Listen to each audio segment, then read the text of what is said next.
தங்களின் முதல் B team அமைச்சர் ரகுபதிதான் என்று முன்னாள் அமைச்சரும் பாஜக தேசிய பொதுக்குழு உறுப்பினருமான பொன் ராதாகிருஷ்ணன் தெரிவித்துள்ளார்.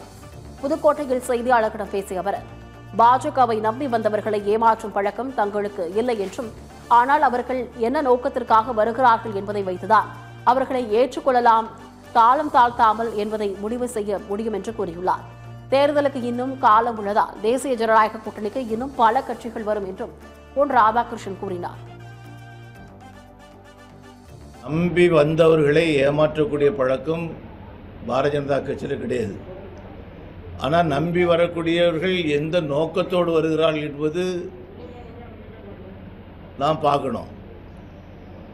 அதை வச்சுக்கிட்டு தான் ஏற்கப்பட வேண்டுமா, ஏற்கப்படக்கூடாதா, அல்லது காலம் தாழ்த்தி ஏற்றுக்கொள்ள வேண்டுமா, இதெல்லாம் முடிவு பண்ணணும்.